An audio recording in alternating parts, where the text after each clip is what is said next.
Look, y'all, Kansas City is not Las Vegas. I don't know what drugs y'all are taking. It's not a crazy take to have. KC ain't LV. We're going to talk about it.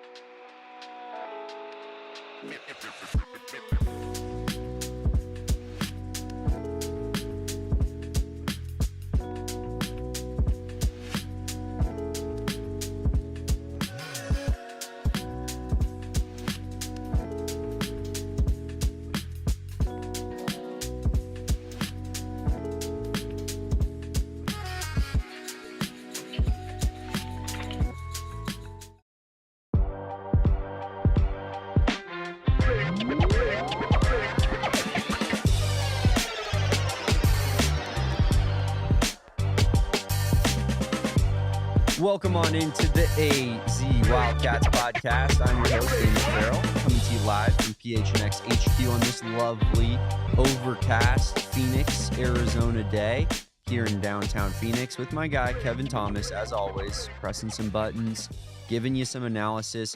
And let me tell you guys, I don't know if anyone's ever been more prepared for a podcast than what Kevin is prepared to inform you of right now on this one. I walk in today, I look, we don't even have a title, a headline for our show, but you know what we do have? 3,500 words on Kansas basketball and the matchup at hand here. So you know you're about to get the best breakdown maybe of the season from my guy Kevin Thomas here. And I'm willing to put those sort of big expectations on your shoulders, Kevin, because I really think that you're going to deliver today. You know, I appreciate you doing that for me, Damon. I appreciate you putting the good word out on my behalf. But yeah, no, I was doing some stat collecting because I don't know. That's putting it lightly, brother. I haven't. It's not that it was too many stats, Damon. It's very disorganized. I told Damon, like, this is just my unfiltered brain kind of just thrown up onto a page. Mm-hmm. Like any stat I found, I would just kind of accumulate and put into this document we have here for our show.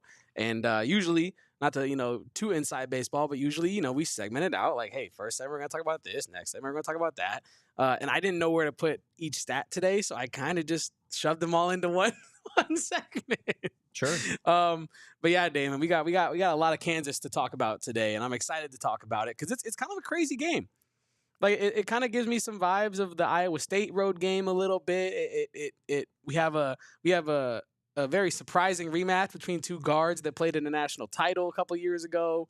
Henri Veesaar versus Hunter Dickinson, Bill Self versus Tommy Lloyd. Like there's a ton of really fun matchups between these two teams. I think it's one of the reasons why the Big 12 scheduled this game for the last game of the season, right? You have two premier basketball brands going up against it in one of the most premier venues in all of college basketball, right? So I'm excited for this one, Damon, and we're going to talk about it, but I don't know if this game means more to Arizona or if it means more to Kansas. But either way, I'm excited for the game to be played and for me to watch it and for us to talk about it on the postgame. Yeah, we're going to get into that, Kevin, which, who this matters more for between those two teams and break it all down. But first, Kevin, I just want to say I peeked over at my screen here. I saw the hat I'm wearing, and then it clicked for me. I think subconsciously I put this hat on this morning. This is a Super Bowl LIX hat that I got in New Orleans at the Super Bowl. Looks clean. In which the Kansas City Chiefs played the Philadelphia Eagles. I'm currently in a war with residents of Kansas City in large part, who are, defending tooth and nail that the conference tournament should be held in the great state of Kansas. And I'm thinking that subconsciously in my mind, Kevin, I might have thrown this hat on this morning just to rub some salt in the wounds of our friends in Kansas City. Just, hey, remember this thing? Remember this bad boy? Remember the worst Super Bowl in modern, Super Bowl history since the turn of the 21st century? And I was rooting for the Chiefs too. That's the funny part about it. But I don't know. I think that you know me and my enemies. I love it. You just love to have enemies, Damon.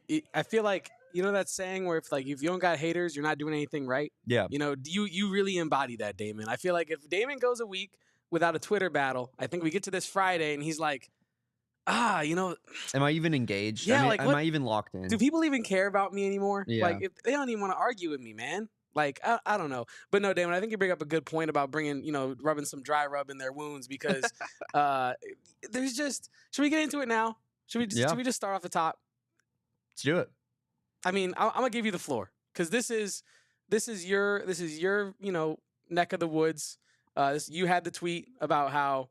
Well, I don't know what was your exact verbiage on that tweet, Damon. You kinda, lots of laughing emojis. I saw like 20 or 30 laughing emojis, an obscene amount of laughing emojis. But yeah, I agree with you, Damon. The Big 12 tournament should not be in Kansas City, Missouri. Not many things are in Kansas City, Missouri. Right now, let's go through all of the great attractions, Damon, in Kansas City, Missouri. Well, there's Dave and Buster's, as some guy told me online, which they don't have those anywhere else in the country. They only have them in Kansas City. It's really, it's a fun thing that the locals can really dive into when you're out there. But let's start with Dave and Buster's. Number one. Got barbecue. Barbecue, number 2. Can't forget about barbecue. And then I think 4th best thing in Kansas City has to be barbecue. 5th best thing? Now I think we're starting to split hairs because I'm thinking it's barbecue. I don't know if I'm missing anything. Hear me out. What if we threw in a second Dave and Buster's location? I don't know how many they have in the great city of Kansas City, but I'm thinking that there's our ad guy Max is currently being held back. He's not a fan of the brand names being thrown out on the podcast, but he's just gonna have to deal with it today. Kevin, you're a Missouri man. I am. I'm a St. Louis, Missouri man, though. It's a little different. It's a lot different. I mean, I think St. Louis definitely borders more on Illinois. Kansas City definitely borders more on Kansas. Yes. Kind of weird when the state of Missouri's 2 biggest cities almost identify with other states. Yeah. Right? Okay. It's kind of an odd thing. You could speak to that a little bit. I mean, honestly, just an observation from my perspective. Honestly, most of St. Louis is like not as close to Illinois as you think. Like it's pretty close still. It's like not far at all. Well, like Johnny's from Illinois and he's a Cardinals fan. Yeah, East St. Louis is literally in Illinois. Yeah. So that part is very centric to Illinois, but I do think there's like an identity separate from Illinois in St. Louis. It's like its own thing. But KC, it's in the name. Like it's Kansas City. You're the city closest to Kansas in Missouri. You know what I mean? And yeah, I mean, me and Shane were talking about it before the show, Damon. Arch Madness is being held in St. Louis. Why is the Big 12 tournament being held in KC? Why can't we just push the Arch Madness folks, the Salukis and the Billikens, shove them to Kansas City and give the Big 12 a real city to party in? You know what I mean? Yeah, I mean, I don't want to go as far to say that it's not a real city. Here's what I think a good compromise that we can have on this is, Kevin. I think that we could make a rotation, right, where it's not just in Kansas City all the time. That'd be fun. And all these people keep coming after me about tradition and, I guess you guys have no care for tradition. How long has the Big 12 tournament, this probably would have been better research to do before the show, but how long has the Big 12 tournament been held in Kansas City for? I don't know exactly. The entirety of its existence? While you do that research, I will say to those people that say these guys don't care about tradition. I can't speak for Damon, but no, I don't care about tradition, to be quite honest with you. It's a new conference. Most it's traditions, not the same conference anymore. Most traditions are just things that someone arbitrarily decided to do one time, and then you did it again the next year, and now 50 years later, you're doing the same thing. It's not really like we're doing this because this is the best and most beneficial option to all parties involved. Usually, it's just something that people have done forever. Dude, what I mean? It's been held in Dallas. It's been held in Oklahoma City. It's been held in Kansas City. There is no reason that it should solely be stuck to Kansas City for the rest of time.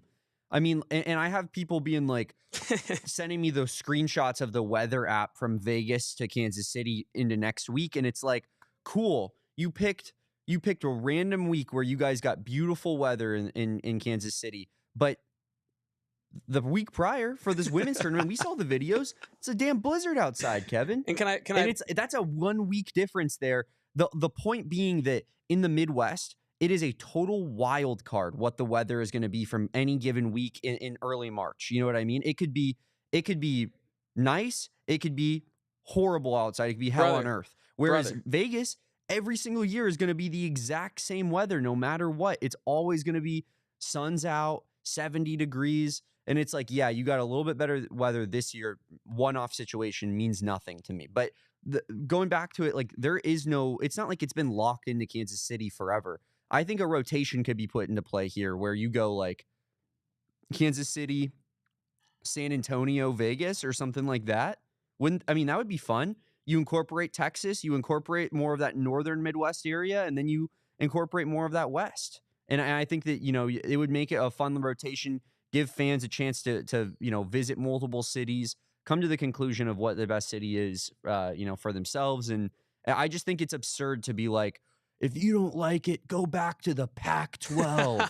And you're like, man, like, what are you, like, how is that how your mind is working? Hey, I have a suggestion. We should put this in Vegas. You hate being here. It's like, no, that's not how that works at all. Hey, man, look, like when my friends from St. Louis, they go to Kansas City Chiefs games, they never come back like, oh, man, the Chiefs game was so much fun, and then we just lived it up in Kansas City, man. It was an awesome time. There's so much stuff to do. Some people were telling me about the bars. And it's just like, they have bars everywhere, maybe except for Utah, but they have bars everywhere. You know where they have bars? Vegas. Also, wait, on the weather thing, Damon, I was going to say, you know where you're not spending time in Vegas because there's actually stuff to do? You're inside.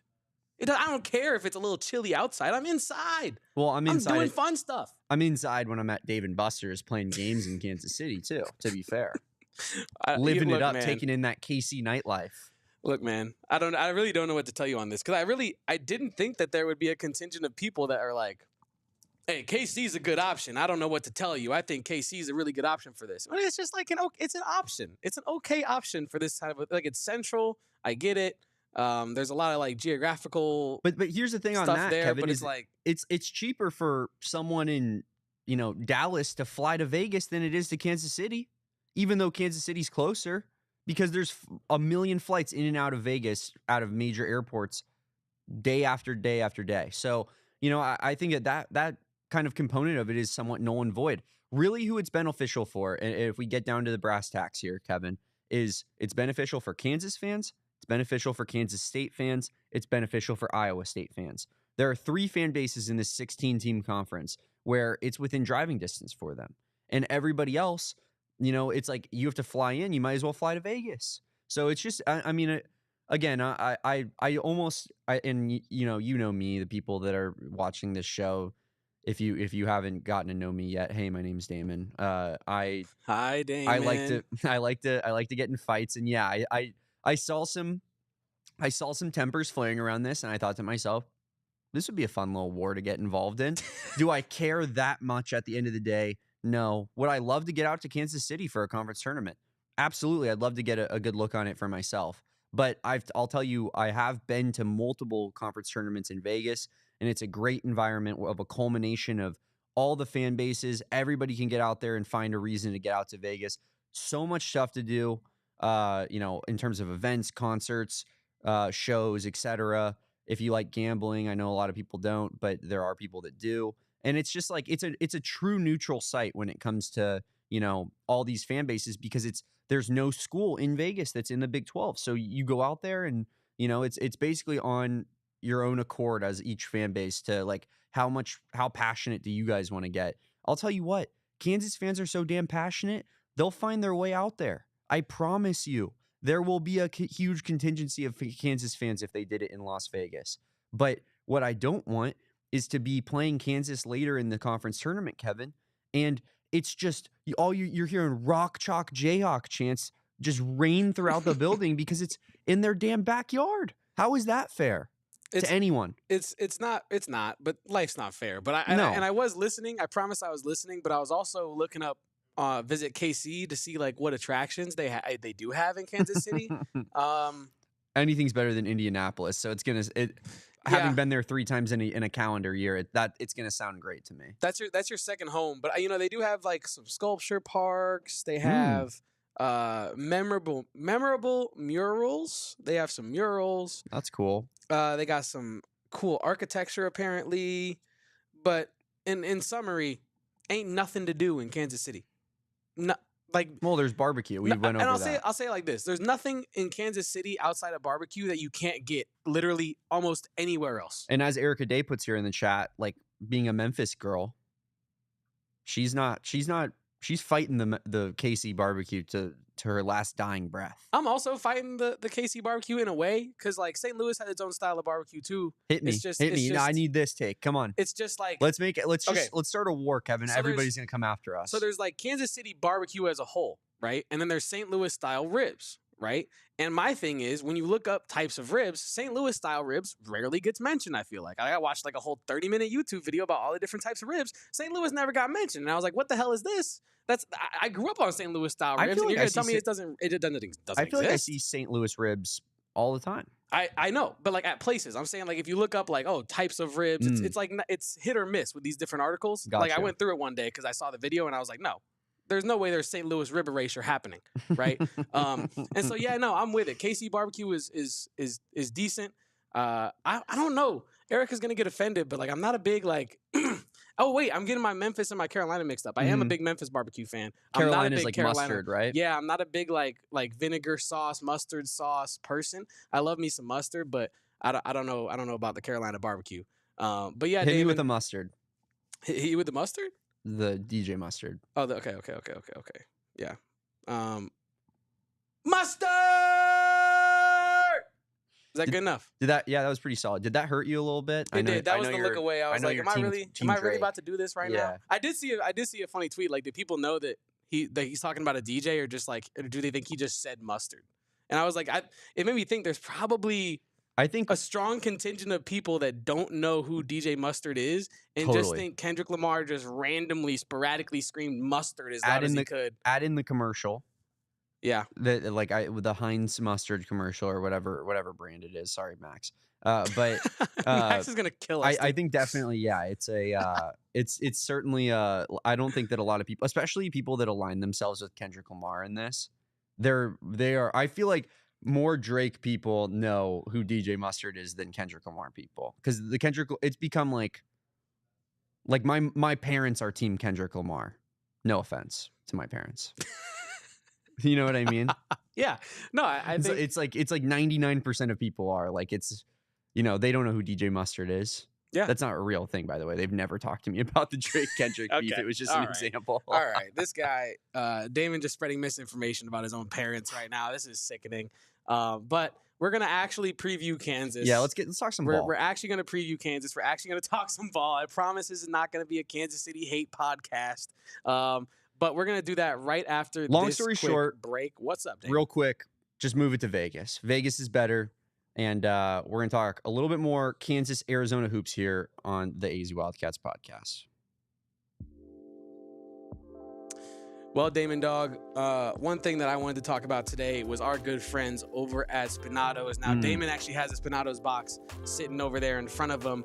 And I just wanted to mention that not only is Spinato's the place to be if you're a Suns fan, those numbers are dwindling these days. Oh, do the little pizza box spread. No, I think Spinato's is the place to be for all your Suns watch parties. You can watch with the dancers, the gorilla. You can even play their horse competition, which they've rebranded into the pizza competition, where you spell Pizza, and you can get a chance to win free tickets and free pizza. That's free pizza for a year and free tickets to the Suns game on April 9th. Is there anything better than free tickets and free pizza? Get all the info on watch parties and pizza basketball contests at SpinatosPizzeria.com. Spinato's, the official pizza of the Phoenix Suns. Kevin, it is truck month at Arizona's largest Ford dealership, Sanderson Ford, and they have hundreds of trucks on the lot, and all of them are marked down with big discounts for truck month. I want to get me inside of a new truck. I love Ford trucks.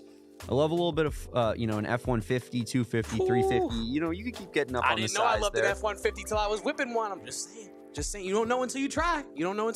And like, on top of that, how about those Raptors? Those are nasty. Probably the coolest trucks, I think. Those are awesome. On the market out there. Yes. Head on over to Sanderson Ford for Truck Month and take advantage of all the deals that they have going on. They also have the full-size Broncos and the Broncos Sports that are marked down for Truck Month. Kind of a big deal. I'm thinking Raptor is like the vehicle we get into as I further into my career, Kevin. But right now, realistically, we're more on the Bronco Badlands in particular that we're looking at. You can save up to $11,000 on Ford F-150 trucks plus 1.9 financing. Save up to $4,500 on Bronco Sport plus 2.9 financing, and save up to $4,000 on Ranger trucks plus 3.9 financing. Shop Sanderson Ford with no hassle, no pressure, and no nonsense, and see why America's most awarded Ford dealership for complete customer satisfaction is what it is. The 2024 models finance offers for 36 OAC through Ford Credit. Discounts include Ford rebates, Sanderson discounts plus trade assistance, and Conquest cash you must qualify for. Offers expire March 31st. 3-3-1. Damon, we do have some Kansas to talk.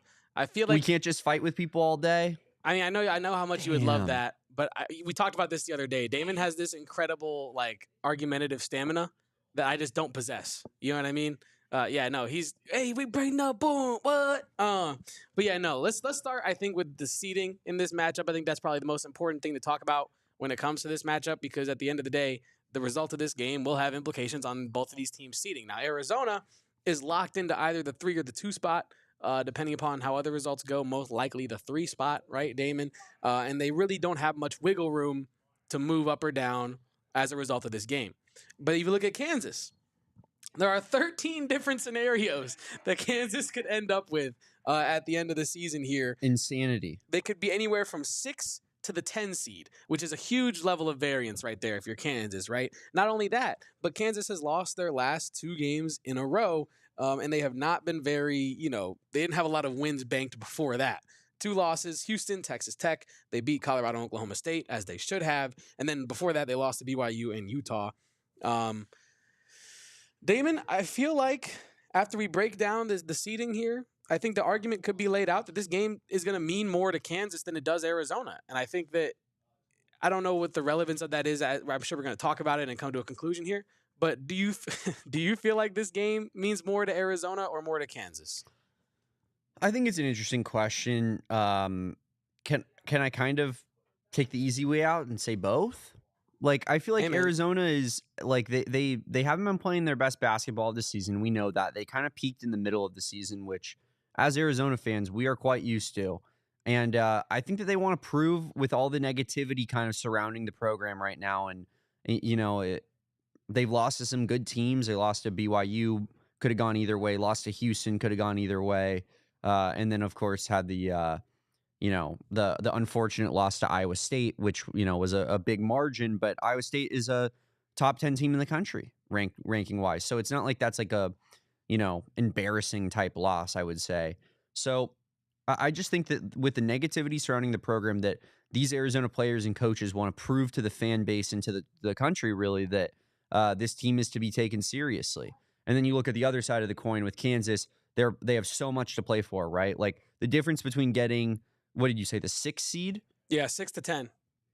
The difference between getting the 6 seed and the 10 seed is you have to play an extra round, right? So, I think that they obviously want to win this game. I doubt that they would drop all the way to the 10 seed because they would need all of Kansas State, TCU, and West Virginia to all win their games and Kansas to lose in order for them to drop. But it's definitely, I know they're not going to be playing it as if those teams have just automatically lost. Like they're going to want to come in and treat it like the Super Bowl, right? And I think maybe that's why I wear this hat. Because Arizona basketball is everyone's Super Bowl, Kevin. But really a quadruple entendre, that one. Yeah. There's deep thinking going. It's like Kendrick raps. Maybe you really are a Kendrick Lamar family. Maybe like the Farrells really it's like Kendrick bars. Yeah. You see, you guys don't get it. You guys just don't get it. You guys are simply too dumb to understand the purpose of this hat on my head today. I just thought everyone needs to know that. The elementary mind cannot Dennis comprehend. with the not like us. Wow, oh my Dad. God, not Dennis. No. My dad drops in with the actual siding with Kendrick. Unbelievable. By God, is that Dennis Farrell from the top rope? Oh, the elbow drop on the Drake. Oh my goodness. Just an unreal cameo here from my father. But yes, I think this game is definitely, it's going to mean a lot to both teams. You look at the basketball programs at hand here. I think it's the 2 premier basketball programs in this conference. They've been waiting on this game all season long, both of these programs. So I really do think that it's gonna be just a dogfight, Kevin. And I don't really know if it matters more to one or the other. I think the stakes are a little bit higher for Kansas versus in Arizona, but ultimately I think both teams are going to treat it like the last game of the season, which is exactly what it is. Yeah, no, I'm with you on that. I think honestly, Kansas we talked about it kind of in mentions throughout the year. Kansas has really been up and down, struggling to find some sort of strong level of play. And honestly, Damon, this is a really disappointing season if you're a Jayhawk fan, right? Oh, This has been the most. an extremely disappointing Probably season. the worst one that they've had in recent memory, right? They haven't been seeded worse than a number 4 in the NCAA tournament since 2000, Damon. Which is nuts. I was not born yet. The last time that's even more nuts. The last time Kansas was ranked lower than a 4 seed in the NCAA tournament, I was not even with the world yet. When's your birthday? It was just a couple days ago, man. It was March 4th. No, I wasn't even asking about that, but I'm saying what year is it? 2001. 2001. 01. Yeah. 02 would be crazy, but that's 1 year difference. Crazy, Damon. That would be insane, brother. But no, Damon. I also want to bring up that Kansas ended. I mean, should we go to streak talk? Because we talked seeding. I think this game actually means more. I think it means more to Kansas. I don't think that's going to really play out on the court. When we get to our predictions, I'll say that. But I also wanted to mention there are some streaks. I was doing some streak hunting this morning, Damon. I was out there in the woods.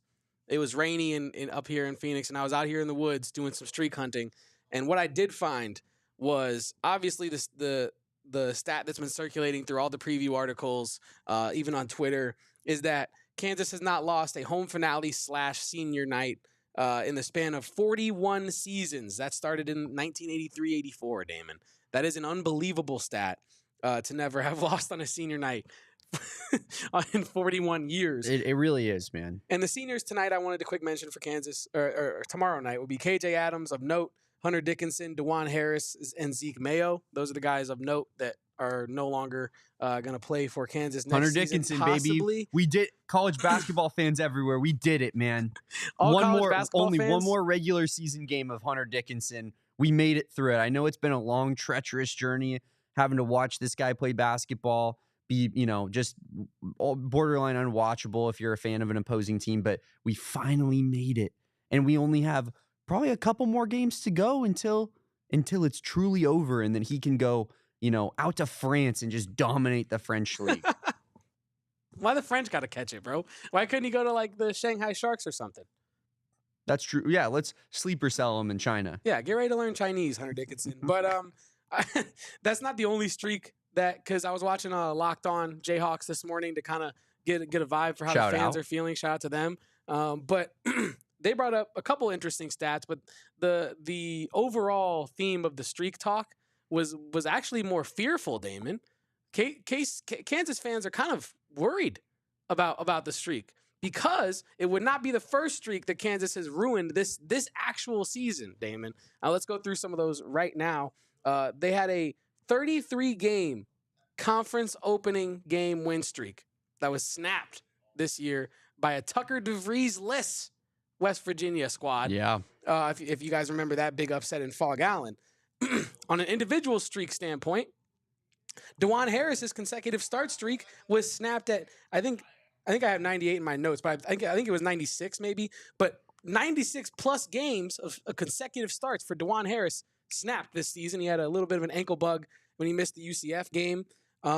Kansas men's basketball also ended their 80-week, that's over 1,400-day streak of being ranked in the AP Top 25. It was the second longest active streak in NCAA men's college basketball, and that was dating back to February 8th, so of 2021. So a little over 4 years and a month since the last time KU was not ranked in the top 25. They received 5 votes this week as well. And I mentioned the fact that they haven't been ranked lower than a 4 seed since before I was born. And yeah, Damon, a loss on Saturday would mark the first time finishing with a non-winning record in conference play for Kansas since 1988. So overall, it's pretty crazy, man. The streak of senior night victories on its face is like, superstitiously scary, right? But honestly, when you look at the actual trend of the year, streaks are meant to be broken, and Mia Vega says it in the chat. To be honest, it sounds like it's time to break that streak, Damon, and I'm kind of leaning towards it. I'm with it. I'm starting to lean towards it, Damon, dog. This kind of goes without saying based off of all of the stuff that you just mentioned, not finishing 500 or around that 10-10 mark in conference since, forever ago. But I'm looking here under Bill Self, this would be by far the worst conference record that they've had, by far the worst conference standing that they've had. I'm looking here, Kevin. It's a whole lot of first places in the Big 12. Second, and then you get first for carry the one 14 years, I believe, in a row that God. they got either first place or tied for first place in the Big 12 conference. Then That's third, elite. first, second, first, and now they're fifth right now, with the ability to drop all the way down to that 10 spot, as you mentioned earlier. Listen, I don't got a lot of hate in my heart for Kansas fans. I'm excited for this new budding rivalry. I think that will come to be over the course of Arizona being in the Big 12. But I will say it would be pretty funny if they finish in 10th place in the first year of like the new revamped Big 12. I feel like that would I don't know. It would provide some good fodder, especially for, online debates and whatnot. But I think, is let me ask you this, Kevin, and this is a little bit off topic, but is Kansas the best basketball program in the country? What do you mean by that? In general. Like just period? Yeah. Are they number one? I know this is a cop-out, but I would genuinely have to do some like digging into that, because I wouldn't want to like forget a national title another team had, or you know what I mean? But I feel like they're probably top 3. I don't know. Oh, they're for sure top. But I don't know. But I don't know. The top 4 is Kansas, North Carolina, Kentucky, Duke. But I guess I'm saying like they're for sure there, but I don't know if they're one. I just don't know off the top of my head if I consider them one. I don't really think about that like that. So North Carolina has 6 championships and Kansas only has 4. But I just think Kansas is like way more consistent. I don't know. I think North Carolina has like these weird down years like this year. I know Kansas is having a down year, but as we've highlighted, Kevin, they don't really do that hardly ever. So at least maybe in our lifetime, I think Kansas has probably been the number one, college basketball program, despite UConn's 3 titles. I think that they have as well. So yeah. Not Well, that bears mentioning, but and then even our childhood, like you alluded to, the 3, the first one was a while ago now for us. So yeah, no, UConn has definitely been in that conversation, but I would still put Kansas above them. I agree. Yeah. Well, let's get back to this preview here. Do you have any more stats for us, Kevin? I always got stats, but I don't have any more streaks that need to be snapped for Kansas. But I did think that was interesting, Damon, because you look. As a gambler, I'm a big trends guy. Mm-hmm. Big trends better over here, right? So I feel like when I see a stat like they haven't lost a senior night in 41 years, I get really scared, right? I get really scared because I'm going against a 4-decade-long trend. That's one of those things, though, where you can easily like mental gymnastics yourself into being like, well, it's time for that to end. Exactly. And that's exactly what I've done this morning, David. Yeah. I've gone and found all these streaks that ended this season, all these little tangential things that have happened to Kansas, and I've convinced myself that this is the year the streak ends and that Bill Self and his squad end senior night on a downer. And I am excited to be correct about that. Well, Kevin, we got some more Arizona-Kansas preview to get into, kind of the matchup side of things. I think we broke down Kansas very eloquently there. And when I say we, I'm doing a lot of heavy lifting because it was mostly you. But we're going to talk about more of like the Arizona-Kansas matchup side of things right after this break here on the AZ Wildcats podcast. Damon Dog, one of my favorite segments we do on this show is the buy or sell segment. And that literally could not happen without our friends over at Carol Royce. Now, if you are buying a home for the first time, selling a home for the first time, Carol Royce team is the way to go. Their real estate market up here and anywhere really is competitive. So you want the best people working on your behalf, right? You don't want to have to worry about the things that you don't even know you need to worry about. That's why Carol Royce is there for you. And I also wanted to give a special shout out to one of PHNX fans, Hayden, who just bought their first home with Carol Royce. I think that's a huge deal. Proof of concept. Go out and get your first home. It's not too big of a hurdle to jump. You can do that. And you can also become a VIP buyer and get access to off-market properties that you can't even find online in these other retailers or other realty companies. You can't find these listings anywhere else. But with Carol Royce, when you become a VIP buyer, and Carol's so confident that you'll love your home, this is crazy. If within 18 months you don't like the home that you've moved into, Carol Royce will just buy it back. 18 months, Damon. You got 18 months to figure out if you love your home, or else Carol Royce will buy it back. Buy one of Carol Royce's homes today, and she'll buy yours for cash. If you're ready to buy your dream home, Take the next step. Call Carol Royce or visit Carol online at carolroyceteam.com. That's carolroyceteam.com. Terms and conditions do apply. I got to tell you, Kevin, it is race week here in the Valley out at Phoenix Raceway. And, it starts March 7th, which is today. But here's the good news. Race isn't until Sunday. More events tomorrow. Go get your tickets right now at phoenixraceway.com. Our guy Archie Bradley is out there doing some content, doing some brand work out at Phoenix Raceway. I was gonna say, is he hunting hogs out there? What's he doing out there? I think he's doing some ad stuff for a different company that I won't mention to spare our guy Max Shrimpson over there.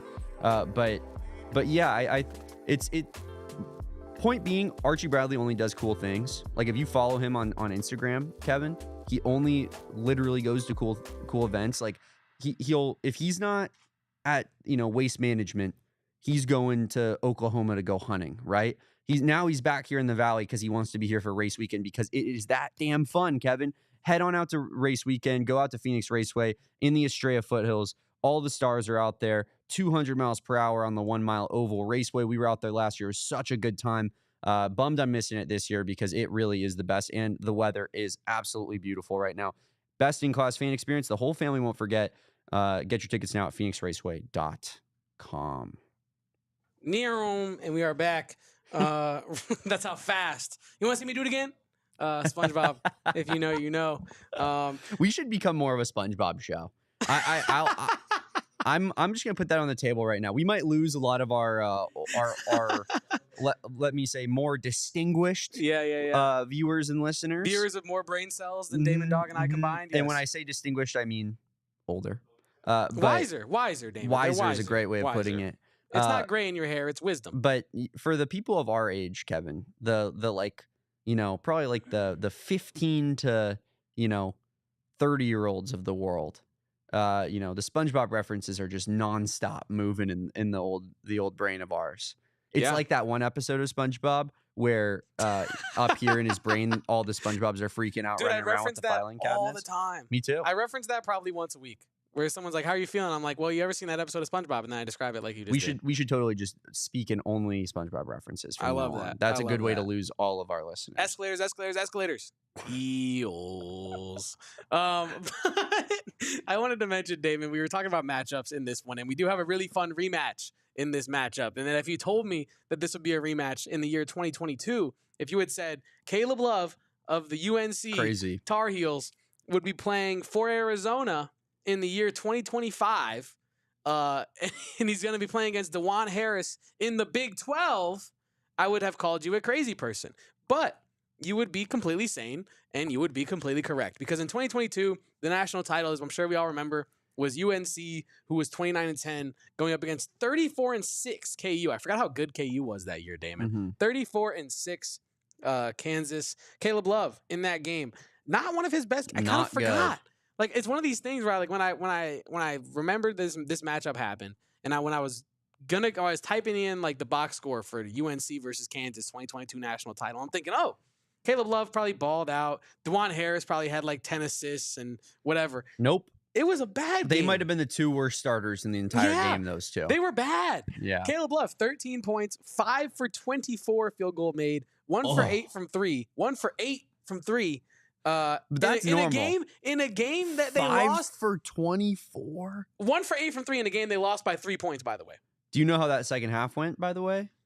I didn't get that deep into the weeds. Kansas won the second half 47-29 to win by 3 points. Oh, I forgot. It basically was essentially if Caleb Love hit like 2 shots in the second half, Kansas wins the basketball, or North Carolina wins the basketball game. I forgot. Like, now I'm like kind of jogging my memory here. Like, I was with the homies watching this game, and we're all thinking, "Oh, UNC is just about to whoop They're them." 15 at half. Yeah, they were just about to whoop them. This is over. It's all over now. And then no, it wasn't. And I forgot about that. But then on the other side, 3 rebounds, 2 assists, and 4 turnovers for Caleb Love to wrap that lineup.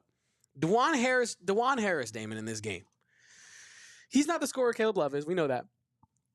But 2 points on 1 for 5, 0 for 1 from 3, 3 assists, 3 steals, but 4 turnovers. Both the brothers had 4 turnovers. But 4 turnovers when you're the point guard and with only And you have 3 3 assists is assists. pretty atrocious, man. I mean, it's really 1 turnover when you think about it because he got 3 steals, you know? So, kidding. But, yeah, no, I thought that You'd was... have to watch back those steals and see if he was truly responsible for all of them or if other factors were... No, I mean, No, I that's know you serious. are. There's a lot of things that go into that. Like, You're right. just because one guy gets a steal doesn't mean that a different guy didn't cause it. No, you're totally correct. And I also wanted that, so I don't know how you feel about that matchup, but I'm excited to watch Caleb Love versus Kansas again because I feel like, and this is something else I'd like to go back. Maybe you and I after the show can do some research on this because it'd be fun. Teams that Caleb Love has played against in big moments, like multiple times. Like what's his averages against those teams? I would love to know like his averages against like the UNCs, the ASUs, the UCLAs, you know what I'm saying? Like just the conference rivals. I would love to know his average just against his conference rivals. I'm sure he had this one circled, just the type of guy Caleb Love is, because I'm sure that national championship performance probably haunts him every night. Yeah, I was going to say, you don't go up 15 in the national title at half and then lose by 3 in a game where you missed 7 3-pointers and 19 field goals. That's a lot. When I said that out loud, that was crazy. But yeah, I'm sure that is one that game, when he sees that dumb, stupid bird, that Jayhawk, I'm sure he starts to get those flashbacks. You know what I mean? I got to be honest. Can I say it? Trust tree? Trust tree. Safe space. I kind of like the big, stupid Jayhawk.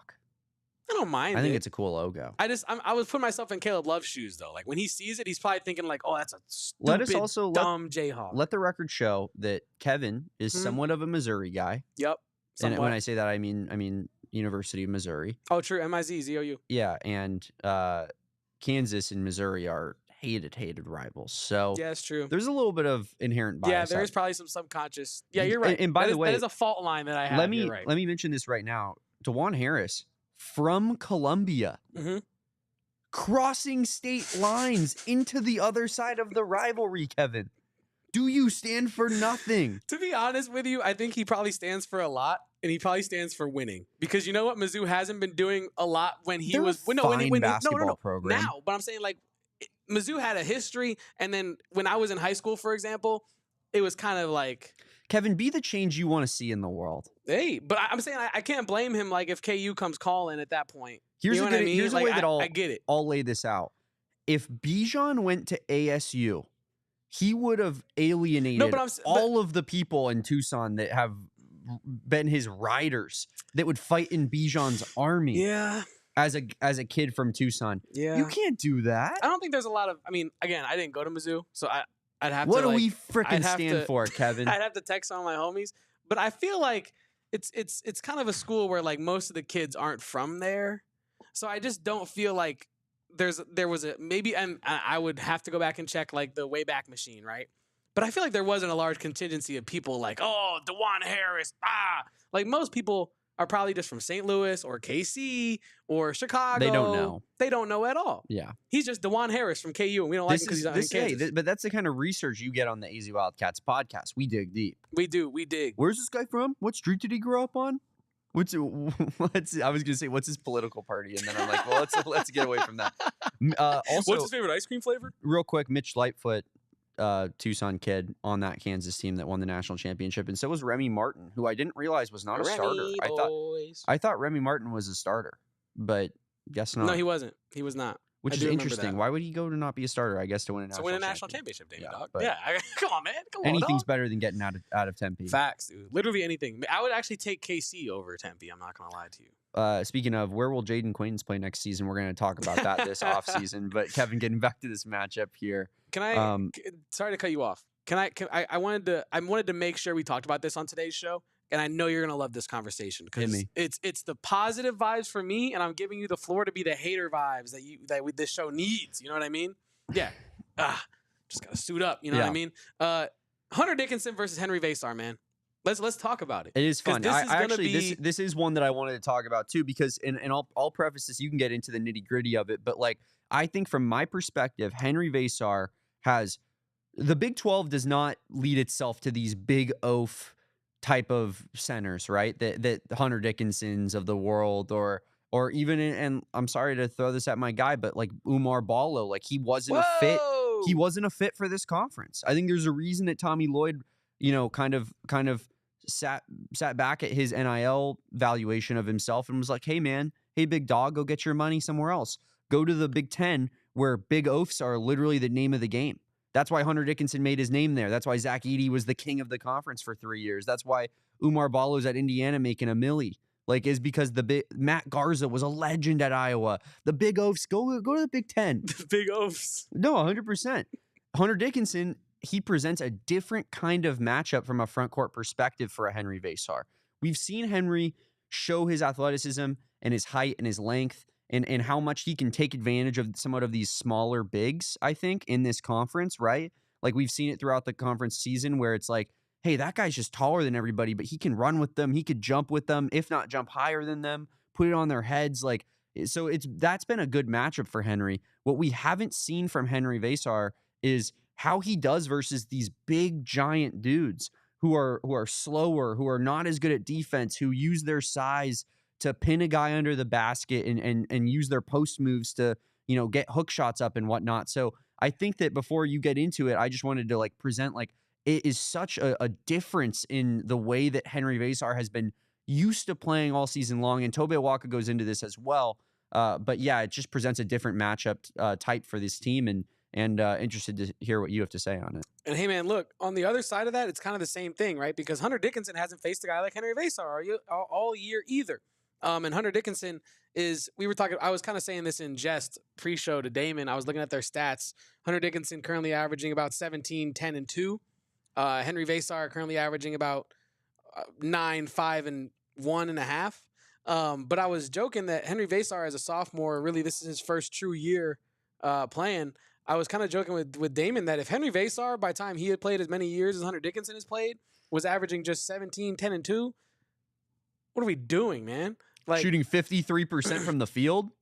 What are we doing? No, because Damon, this is a guy who Hunter Dickinson has really, truly not changed, at all. Since, I'm sure he's gotten better in the finer areas of the game, and I'm not trying to say he hasn't developed in any way at all, because that's just not the facts. That's not how this works.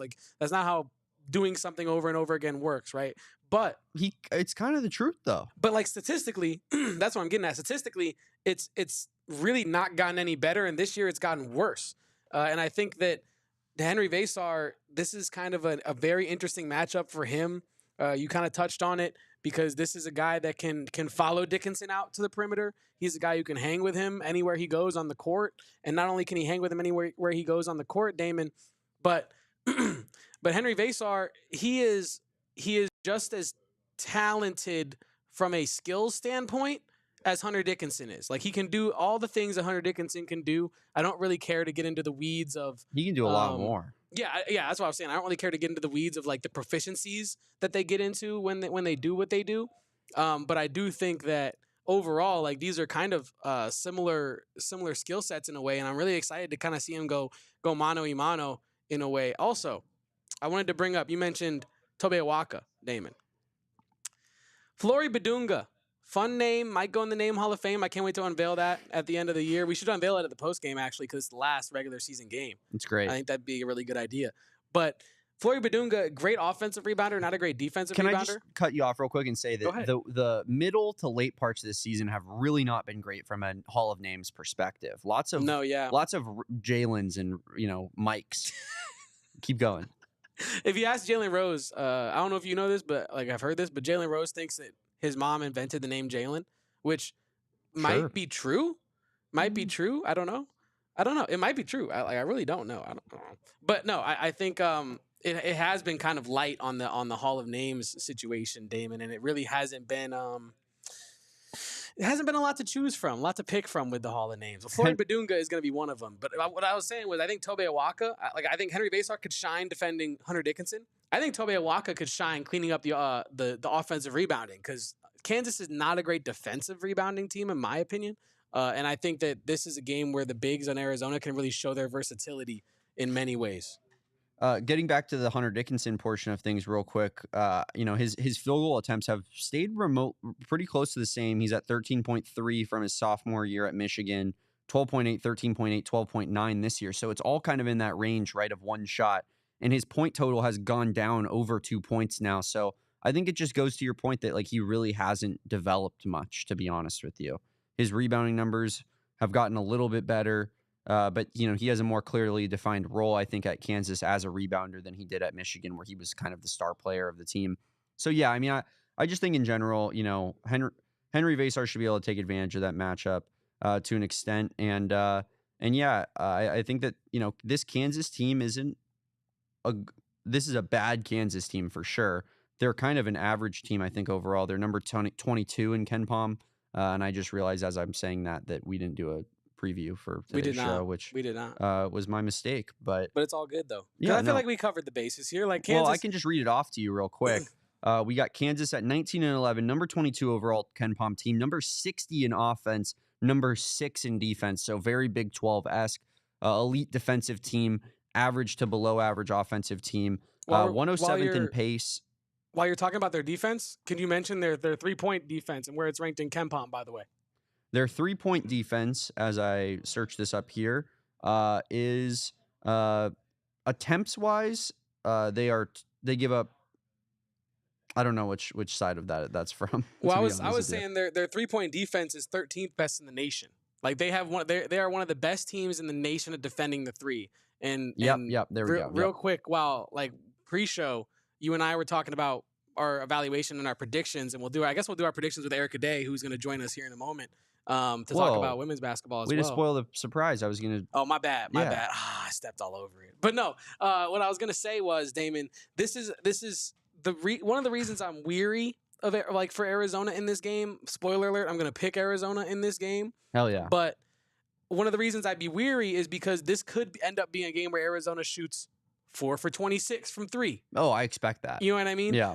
Because Kansas, not only are they good at stopping the 3, but Arizona also can't shoot the 3, as we know. And at times they have stopped hunting the mid-range completely and have just gone straight to hunting the 3. And so, yeah, I expect this to be a lower scoring Arizona game this season or this weekend. But overall, I think it's going to be a tough one for Arizona to go in there and look really good. Both teams are not the best 3-point shooting teams in the conference. So, yeah, something to watch out for. And also, I forgot to mention this, and I don't want to keep just going back to Hunter Dickinson, but he had 7 turnovers versus Houston. I think that's got to be the game plan. He's a decent passer. He averages about 3 assists a game. He's decent out of that high post, throwing passes to cutters and whatnot. But he had 7 turnovers in that game, 5 fouls. I think that's the game plan, right? Houston took advantage of him being, not athletic enough and not good enough at defense on the floor. And I think that plays into, how Arizona is going to want to, utilize that Veesaar, Awaka / Dickinson matchup. But you mentioned it. I was going to tease a surprise guest that we're getting in here. But the Arizona women's basketball team lost to Colorado after having a lead and kind of, relinquishing it late. And yeah, now they get eliminated from the Big 12 tournament. And in the process, probably eliminate themselves from title or making the NCAA tournament here, as the selection process will find itself playing out. In Colorado, yeah, they won the fourth quarter by 11 points. So let's bring Erika in here and let's get a little bit more in-depth analysis as it regards to the women's game and kind of just what went down. So Erika, you have the floor. I'm sure you have a lot to say on the matter. It was a, important, I'd say, spot in the program, not just, for the season itself, but there's been a lot of rumors swirling about, what this means for Adia Barnes, what this means for the women's team in general. So just kind of, what are your thoughts on the whole thing from kind of what is it, a macro perspective or is it micro? Bird's eye view, but yeah, macro big, micro small.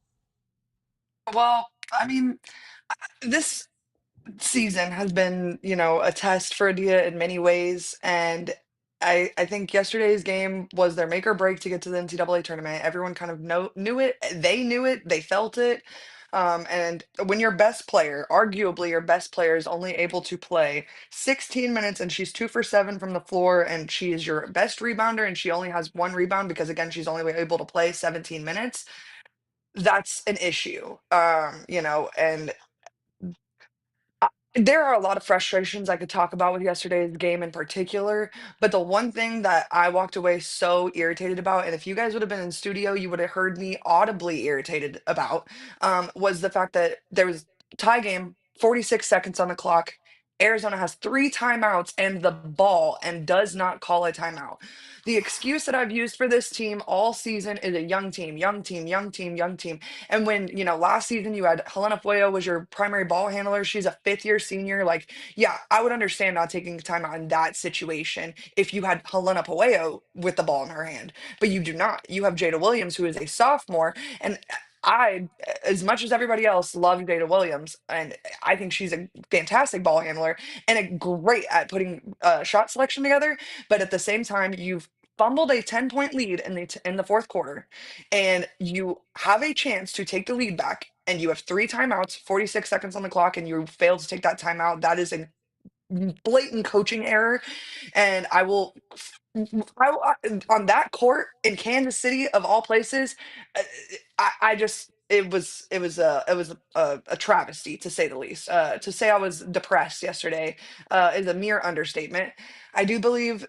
I see everyone talking on Twitter about, what this means for Adia's job and if she accepts an invitation to WBIT. And my thought process is this, and you guys can disagree all you want. In the age of NIL and recruiting that we are currently in, if Adia has an opportunity to keep the kids that she has now and finish her contract, which is just 1 year, I see no reason to let her walk out. She fills the stands. I mean, at the end of the day, this is a program that was under 500 for the majority of this season, and yet was still able to keep over 7,000 fans in their seats all season long. And so you're not going to pull in another coach that's able to build that community off rip. And I'm not going to sit here and say that they're not going to be able to find a better coach. That's not at all what I'm saying. But you're not going to be able to find one that the community is bought in for more than Adia. And so I think it would be in the school's best interest to let her finish out her contract. Whether that happens or not is yet to be seen. And I think we'll know very, very, very soon. That said, I think if Adia does not complete her contract, I do believe it's the university's decision. I think it will be a mutual understanding of this isn't working out. We are not going to be finishing your contract. We're not going to renew. We're going to just start over now. And again, in the current age of NIL and revenue sharing and this, that, and the other, I don't love that, but it is what it is. Yeah, you speak to kind of what the program was before Adia Barnes was the head coach. And, I can attest to it being from Tucson and growing up, in the city my entire life. The women's basketball program was a joke. Straight up. It was a joke because you look at the dichotomy between the men's basketball program and the national relevance that they had year after year. You look at the women's program and they're bottom feeders of the Pac-12 year after year after year, which, to be fair, was an insanely difficult women's basketball conference. But that, still, I mean, you tend to think a basketball school should be good at basketball, regardless of what gender we're talking about here. So Adia comes in and she takes this program to a national title game in less than a handful of years. It was Year 2. really, yeah, remarkable feat. Like one of the all-time runs, I think, in the history of Arizona athletics. Right. And yeah, it's hit a stalling out point, but it begs the question of, is this Arizona women's basketball ceiling? Because we've never seen it higher than what it was with Adia Barnes. Is it smart to get rid of that person when, she's connected to the program as, probably the second greatest player in program history after Ari McDonald, and is this kind of this galvanizer of the fan base, as you mentioned, 7,000 Arizona fans in the stands for women's basketball games when we couldn't get 1,000 out there when Butts was the coach or prior to that. So yeah, I mean, it's a really difficult situation. It's a difficult topic because I think we all, as Arizona fans, maybe not all, but for the most part, 99% of us want Adia to succeed here at Arizona. And yeah, I tend to agree with you. Like, you have a Jada Williams, you have a Brea Cunningham.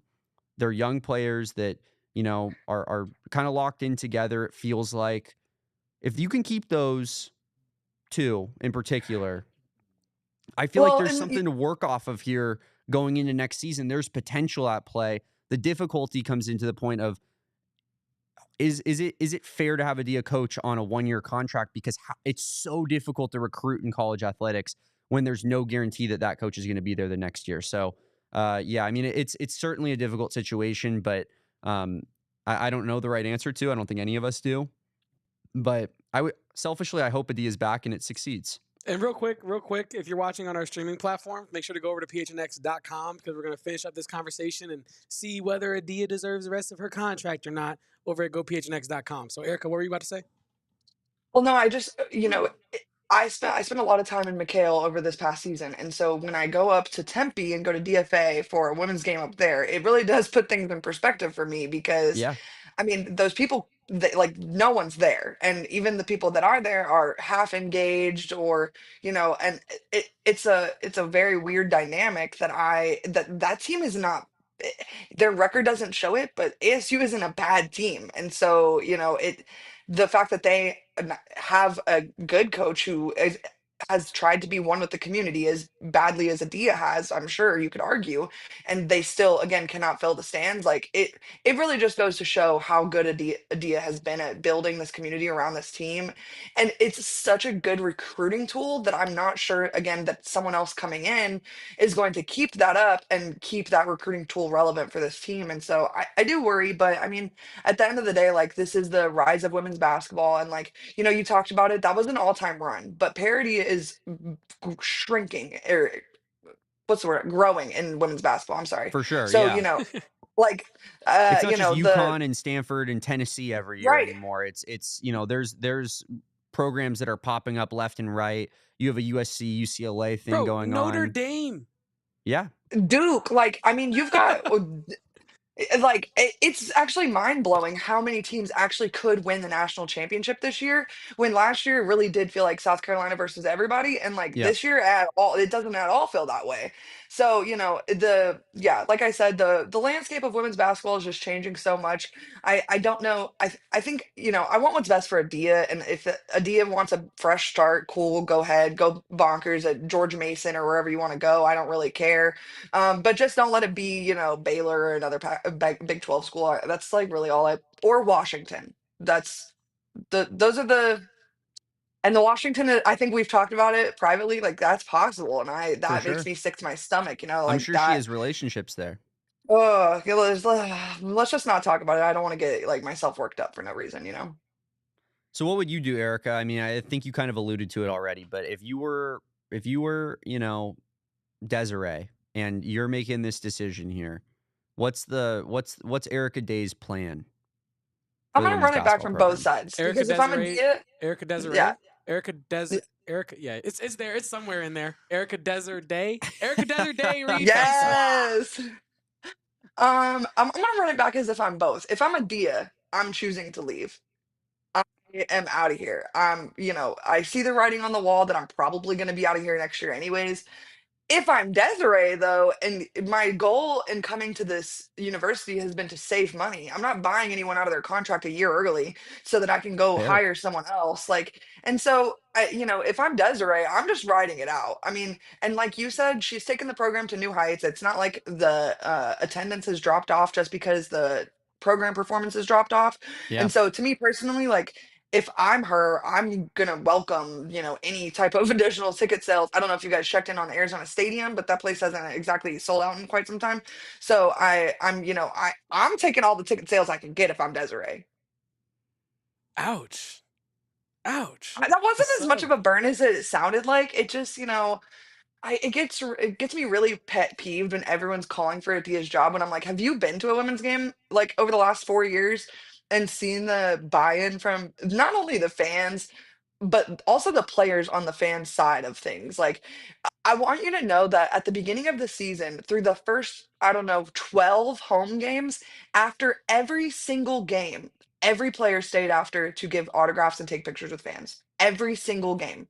That's like, you don't get that at other, and I mean, Jada's been a big deal since she was like in the seventh grade. You know, Yeah. you've got kids out here that have been watching her since she was 13 years old, and now they're meeting her on the sidelines at Arizona games. And that's really freaking cool. And so, you can say this, that, whatever about Adia's coaching and blah blah blah blah blah.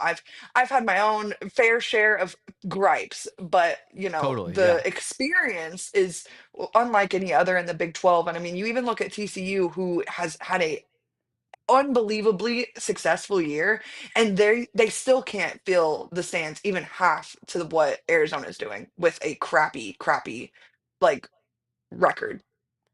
Yeah, our fan base is remarkable, especially for women's basketball. They've really stepped up. But I think you bring up a good point there, Erika, where it's like the people that are so quick to complain about Adia and call for her job are totally the people that are not locked in on the women's basketball program at all. They're the Like result hunters. They're My- looking at Yeah. they're googling Arizona women's basketball, and if the AI gives them a W, then it's good. And if the little result gives them Yeah. Arizona lost, then I'm hopping on Twitter. I'm all caps fire Adia, and Yeah. the offense is awful, and I didn't watch the game, but I know the result of what happened. And yeah, I'm with you on my that, parents Damon. are season ticket holders. They go to every women's basketball game. Like, I hear the criticism all the time of Adia's offense and things that don't go properly, but I'm pretty sure at the end of the day, my parents, and they're maybe in the chat here, they can attest to it. I'm pretty sure they'd take a bullet for Adia Barnes. They love Adia Barnes. Not like So us. yeah, so it's like Truly. you look at, I mean, the 7,000 people in the stands, they love Adia for the most part. So it's like, yeah, I think that's a good point. Like, it's the people that are the most disconnected that have the strongest opinions of what should go on with the basketball program, and a lot of it feels like kind of a personal thing. I don't know if you guys get that vibe as well, that they just don't like Adia, but I hope that it works itself out. I hope that she sticks around and proves it next season and gets an extension, because I think that's the best case scenario for our athletic department and just kind of the culture that's been cultivated around the women's program. But yeah, Erika, I wanted to get you on, get your thoughts on the fallout of the women's season likely being over. But as we kind of transition into this Kansas game, Wait, real quick, Damon Dog. Before we go to the Kansas game, one more women's basketball question with Erika Day. do it. Will you be watching the rest of the Big 12 tournament, or is the heart too broken to continue? Good question. Because there were some I games will on be this honest. morning. Yesterday I was pretty heartbroken. I was, and it's just, if they would have lost, it would have been fine. But being up by 10 entering the fourth quarter, having so many opportunities to take the lead back, and you fumble the bag, it's pain. That said, I've been extremely, and I hate this because I hate the SEC with my whole chest. But oh man, the SEC tournament has just been so damn good, man. Oh, it's been just so juicy, and even the ACC tournament. And I don't know, maybe it could be because their court isn't so egregiously hideous that I can stay so Whoa. locked into those games. I'm sorry, but that Big Whoa. 12. That man should be ashamed Whoa. of himself. Whoever designed that, I'm sorry. And whoever sent that tweet that said it was a nice court, I don't know who said that. Damon Dog, I thought we were pals. I thought we shared opinions on I feel like we were always duking it out with the same type of people online. And yet I Totally. saw that Y'all tweet were a tag and team. We were. I was like, I was who in Erika's is mentions this? arguing with somebody last night. Like, who is this sending this tweet about this court? Looks good. It's actually the biggest eyesore I've ever seen. I like So, the court. So I'll take you into the I thought like process. it. I don't think love this it, though, this but is I like it. interesting. Me and Kevin, I showed Kevin the court and he goes, "Ooh, that's fire." And so I immediately was like, that is kind of fire. I like how they built in the XII on the court. And I was like, I bet that looks good on TV. And then I saw a highlight of one of the women's games and I was like, I'm going to send this off. I think this court is dope. And I've never had an opinion, I think, that was so universally hated. Like I'm very good at finding polarizing takes that, you either go to war for or you're ready to fight in the army of.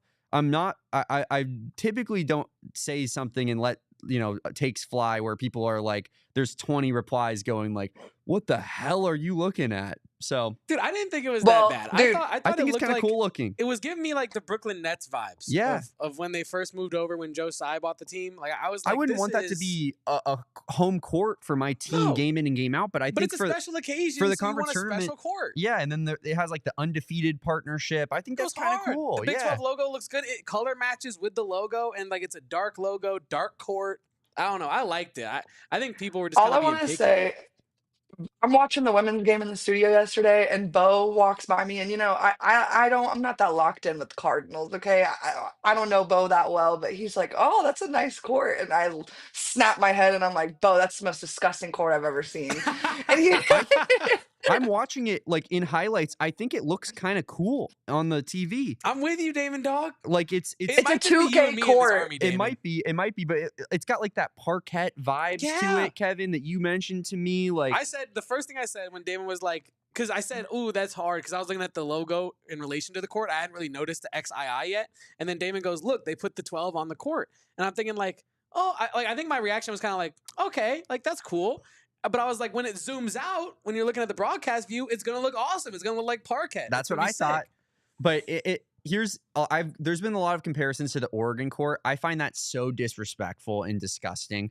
The Oregon That's court exactly is an what I affront to said. basketball. The Oregon court looks like they left the wood out in the rain in Portland, and it got worn and ruined.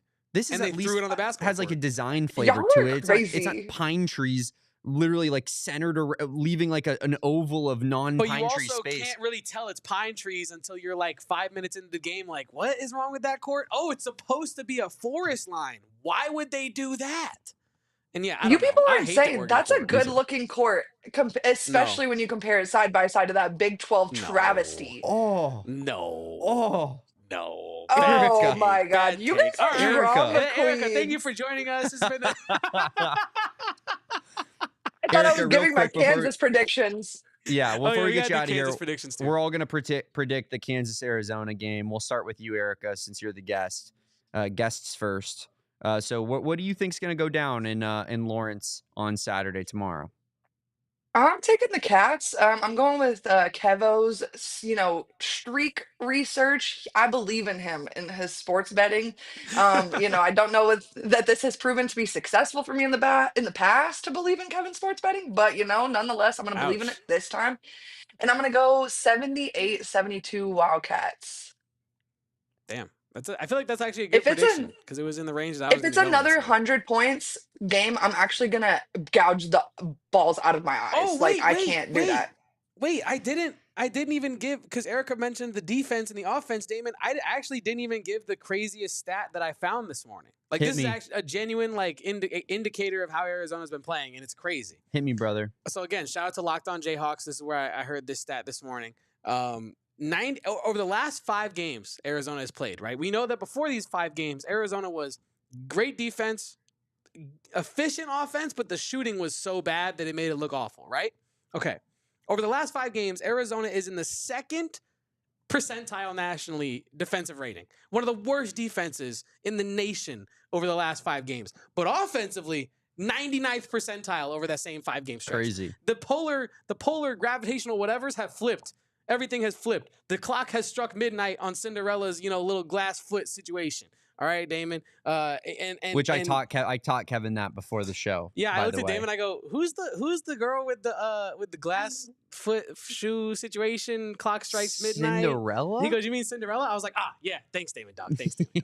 But no, like I feel like to Erica's point, this is not going to be another porous defensive performance for Arizona. I think the clock has struck midnight, and the magic is actually back for the Arizona Wildcats. I think it was an inverse Cinderella. I think the magic got removed when over the last 5 games. I think we're going to see a better Arizona defensively, and I think offensively, unfortunately, maybe a little bit of the same. But I think against a team like Kansas, Arizona's offense is good enough to get by.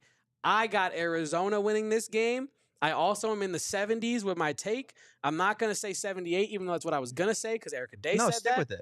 All right, so okay, Stick I'm with going it, to huh? steal Erica's 78. I'm going to go 78 Arizona, 68 Kansas. Wow.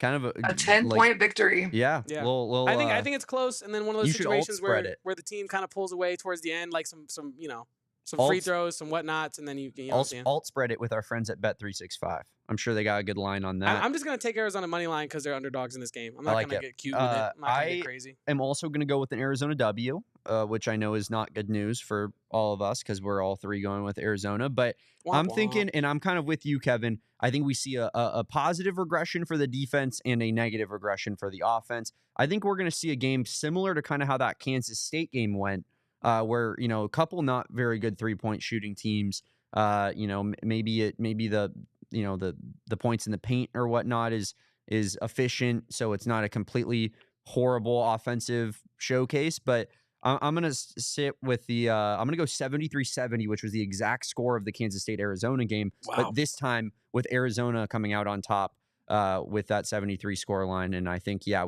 think we get a rough perimeter shooting game, but the defenses kind of lock in for both teams, more so at least than what we've been seeing in Arizona games recently. So there you have it, folks.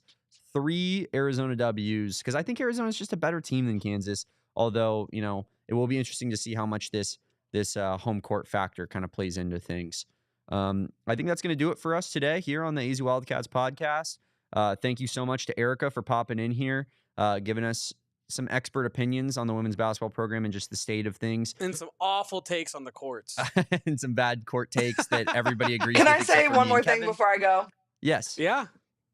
I got something brewing for the Wildcats fans Monday at 8 p.m. Don't put anything on your calendar. I'm not going to tell you guys what it is, but these two guys, they're supposed to be there, scheduled to be there. So don't put anything on your calendars. Clear some Monday, spaces 8 on your p.m. calendar. Clear some space. Clear some space. Yes, exactly. All right. Thank you so much.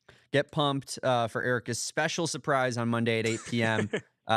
Kevin showing up with the most detailed notes and analysis I've ever seen in my entire life on most detailed and most disorganized on one of these podcast rundowns. Erika, I'm not even I think dead ass. Before we get out of here, I gotta just like I gotta word count this for the people. Okay, well, while Damon does that and gets the essay that I wrote in bullet point form into paragraph form, I wanted to say that, you know, my research this morning was, you know, it was a lot. I did do a lot of research. I did throw a lot of research into there, but I just didn't organize it. I told Damon, like, you're just gonna have to deal with my unfiltered brain for right now. Like, this is where everything I have, every thought I have, and we're just gonna maybe talk about it or maybe not talk about it. Like, there's so much stuff on this thing that I just never even talked about. Like, I didn't even mention that Arizona leads the Big 12 in fast break points with 14.7, and I think that that's going to be a big point in this game. There's so much more where this came from. Because you mentioned that Hunter Dickinson turned the ball over a lot, and I think that Arizona's going to be able to get out in transition because they're not going to be able to shoot the ball because KU defends the 3 better than anybody in the Big 12 pretty much. So we got to get out of here before this crazy guy keeps just rambling on about his stats. By the way, Erika, all bullet points, no complete sentences, 700 words from our guy Kevin in terms of notes, statistics, analysis. Not really, mostly incomplete, thoughts and whatnot. But this is a complete sentence. Arizona has played 17 quad 1 games this season. Complete sentence. Arizona's tied with West Virginia for the most in the conference. Only Auburn with 18 and Kentucky with 18 have played more quad 1 games. Complete sentences. Is there punctuation? There is on one of them. Not most of them. Most of them are bullet points. 700 words. That's going to do it for us today, guys. Thank you so much. If you want to follow me on Twitter and watch me fight with Kansas State, and Iowa State fans who love that the conference tournament is in the great city of Kansas City, follow me at Damon Dog. It's DAWG. If you want to, Erika also involved in this fight. Erika Lee Day on Twitter. And my guy Kevin at KevoPost. That's KEVOPOSTS. Make sure you guys throw us all a follow our account, PHNX_Wildcats. Been popping off, guys. Our account, it's just a waterfall of just flowing takes and Arizona information to just kind of keep you updated on what's going on in Arizona athletics. That's gonna do it for our Friday show. We will be back tomorrow for a Saturday post-game show versus Kansas. Thank you so much for watching. Make sure you drop a like on this video, subscribe to the channel if you haven't done so already. Peace, bear down, and go Cats! We all silly like the mayor.